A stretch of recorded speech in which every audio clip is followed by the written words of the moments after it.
ભાઈ શ્રી કરમસિંહભાઈ, તમામ અધ્યાપક મિત્રો, વિદ્યાર્થી મિત્રો, આજના શિક્ષણ નિવાસમાં જે બનેલા આચાર્યશ્રી અને અધ્યાપક મિત્રો અને સૌ પરિવારજનો, શિક્ષણ નિવાસની જે તૈયારીના કાર્યક્રમના ભાગરૂપે આજે આપની સમક્ષ ઉપસ્થિત થવાનું બન્યું છે ત્યારે બહુ એનો આનંદ છે. પરંતુ જે શિક્ષણ નિવાસનો જે આપણો જે આ કાર્યક્રમ જે છે એ કાર્યક્રમને પણ ખાસ કરીને વિદ્યાર્થી મિત્રોએ એને બહુ સમજવા જેવો કાર્યક્રમ છે. મેડિકલ અને એન્જિનિયરિંગ અને બીજા કેટલાક વિભાગોમાં ઇન્ટર્નશીપ ચાલતી હોય છે. એ લોકો જે કોલેજ દરમિયાન જે 3-4 વર્ષ ભણે અને પછી શીખે એને પછી જે ગામડાઓમાં જઈ અથવા હોસ્પિટલોમાં જઈ અને જે એમનો અનુભવ જે છે એ અનુભવને એ લોકો બરાબર એ પ્રમાણે કામ કરતા હોય છે. પણ આપણી ફેકલ્ટીમાં તો એવું આમ ગણો તો હોતું નથી. બીએડ હોય તો જરૂર પડે, પણ તેમ છતાં આપણા જે મહાવિદ્યાલય જે બીઆરએસ વિભાગની અંદર જે શિક્ષણ નિવાસ અને કેન્દ્ર નિવાસનો જે પ્લેસમેન્ટનો જે વિશિષ્ટ પ્રકારનો કાર્યક્રમ છે એનું બહુ આગવું મહત્વ છે. આ કાર્યક્રમ એ વિદ્યાર્થીના જીવનમાં બહુ વર્ષો સુધી એને યાદ પણ રહેતો હોય છે અને એના ઘડતરમાં પણ બહુ મોટો ભાગ ભજવતો હોય છે. તમે આ કાર્યક્રમ કર્યો, શિક્ષણ નિવાસનો કાર્યક્રમ કર્યો, અનેક આપણે પ્રદર્શન છે, શિક્ષણ નિવાસ છે, વર્ગ શિક્ષણ છે, સંમેલન છે, પ્રાર્થના છે, અનેક કાર્યક્રમોમાંથી તમને પસાર કરવામાં આવે છે. અને એ પણ એક બહુ ખુશીની વાત એ છે કે લોકનિકેતન મહાવિદ્યાલયની એક આગવી પરંપરા રહી છે અને એ વર્ષો સુધી તમે આજે મેં કાર્યક્રમ જોયા પછી મને બહુ આનંદ છે કે એ પરંપરાને આજે તમે જાળવી રાખી છે. તો આ બધા જે કાર્યક્રમો જે છે શિક્ષણ નિવાસ અને કેન્દ્ર નિવાસનું એક નિમિત્ત છે, પણ એ કાર્યક્રમના નિમિત્તના ભાગરૂપે જે આપણે અનેક પ્રવૃત્તિઓ આપણે કરીએ છીએ અને એમાંથી જે આપણે શીખીએ છીએ એ બહુ આપણા જીવનને બહુ મોટું ઘડતર કરવાનું કામ એ કરે છે.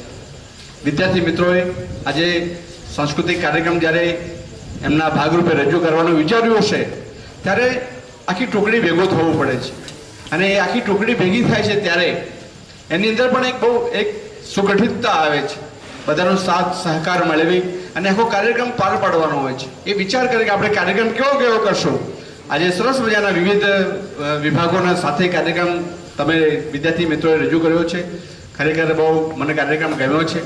નાટક હોય, ગરબો હોય, સ્કીટ હોય, છૂટાછેડા ના થાય એ પણ બહુ મહત્વની વસ્તુ છે. આ બધા કાર્યક્રમો જે વ્યસન મુક્તિ જે છે એ બધા આપણા જીવનના જે મૂલ્યો જે છે એ જીવનના મૂલ્યો આપણને એમાંથી એ શીખવા સમજવાના મળતા હોય છે. ગયા વર્ષે શિક્ષણ નિવાસ હતો. એક વિદ્યાર્થી સુરત બાજુ, વેડછી બાજુ એક ભાઈ હતો, પોલીસમાં નોકરી કરતો હતો, પણ એને એમ ખબર પડી કે આપણા વિદ્યાર્થી મિત્રો વેડછીમાં ગયા હતા.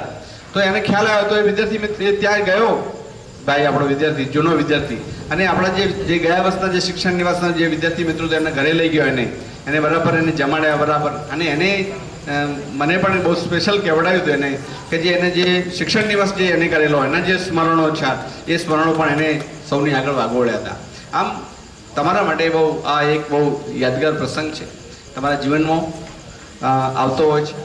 તમે સૌ વિદ્યાર્થી મિત્રોએ ટીવાયના ખાસ કરીને અને એમાંય તમે પરિવારના જે મિત્રો છે, પરિવારના જે બાળકો, નાના બાળકો છે કે જે બહેનો જે છે, દીકરીઓ જે છે, એને પણ તમે સાથે જોડવી અને પ્રયાસ કર્યો છે. પ્રથમ વર્ષના વિદ્યાર્થી મિત્રો પણ આમાં ભાગ લીધો, એસવાયના મિત્રો પણ એમાં ભાગ લીધો. એટલે એ આખો કાર્યક્રમ જે છે એ ખાલી માત્ર ટીવાયનો ના બની જાય અને તમામનો પ્રથમ વર્ષ, બીજા વર્ષ અને ત્રીજા વર્ષનો કાર્યક્રમ એ આપણો કાર્યક્રમ બની જતો હોય છે. અને તમારામાંથી જ પ્રથમ વર્ષના વિદ્યાર્થીઓ જે છે એ પણ એમાંથી પ્રેરણા મેળવતા હોય છે, શીખતા હોય છે. આમ સરસ મજાનો વિવિધતાભર્યો કાર્યક્રમ આપ સૌએ રજૂ કર્યો. એનો આનંદ છે. ખરેખર એક કૃતિ તમે બહુ જહેમત ઉઠાવીને અને તમે રજૂ કરીએ છીએ. અહીંથી જ્યારે બહાર જવાનું થાય, અહીં તો આપણી માતૃ સંસ્થા છે અને અહીંયા જેટલી સુવિધાઓ છે એટલી તમે જ્યાં જવાના છો ત્યાં આટલી બધી સુવિધાઓ નહીં હોય. ત્યાં વધતું ઘટતું રહેવાનું. ઓછી સુવિધાઓની અંદર પણ જો તમે મક્કમતાથી બરાબર ધારી અને બધા વિદ્યાર્થી મિત્રોનો સાથ સહકાર લઈ અને કાર્યક્રમ તમે ત્યાં પણ આવો જ સરસ મજાનો કાર્યક્રમ કરી અને સંસ્થાનું આપણું જે નામ જે છે એ સંસ્થાનું નામ આપણું રોશન કરવા માટે પણ આપ સૌને વિનંતી છે બધાને કે જ્યાં જેવી પરિસ્થિતિ હોય એ પરિસ્થિતિમાં આપણે સરસ મજાનું આપણે દરેક વિભાગોમાં આપણાથી કામ કરીએ અને આપણી સંસ્થાનું નામ જે છે એ ઉજાળીએ છીએ. ઘણી સંસ્થાઓને કેન્દ્ર નિવાસની શિક્ષણ નિવાસની મંજૂરી પણ નથી આપતા.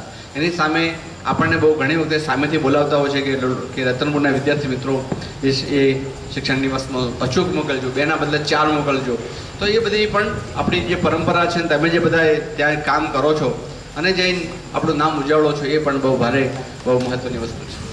આપ સૌએ મહેમાન તરીકે બોલાવી અને જે મારું અભિવાદન કર્યું છે એના માટે પણ બહુ આનંદ વ્યક્ત કરું છું. 30 વર્ષ 31 વર્ષ અમે અધ્યાપક તરીકે કામ કર્યું અને આ જ પ્રવૃત્તિઓની અંદર કેટલાય અસંખ્ય એવા વિદ્યાર્થીઓ જે આજ સુધી પસાર થયા, એ વિદ્યાર્થીઓને પણ આવું માર્ગદર્શન આપવાનું, તૈયાર કરવાનું, ઘડતર કરવાનું કામ એ કર્યું છે. એનો બહુ આજે વિશેષ આનંદ છે. આજે તમારી પ્રવૃત્તિઓ કાર્યક્રમો વિદ્યાર્થી મિત્રોએ બહુ સરસ મજાના તેને તૈયારી કરી અને કાર્યક્રમો રજૂ કર્યા, એ ખુશીની વાત છે. જે ભૂલચૂક કહેવાની છે એ વાયકે સાહેબ કહેશે તમને, પણ મારા તરફથી તમને બહુ અંતરથી શુભેચ્છાઓ છે. બહુ પ્રગતિ કરો, બહુ વિકાસ કરો, બહુ સંસ્થાનું નામ અને પરિવારનું પણ નામ આપણું ઉજ્જવળ બને, આપણી કારકિર્દી સરસ મજાની બને એવી અઢળક શુભેચ્છાઓ સાથે વિરમું છું. અસ્તુ.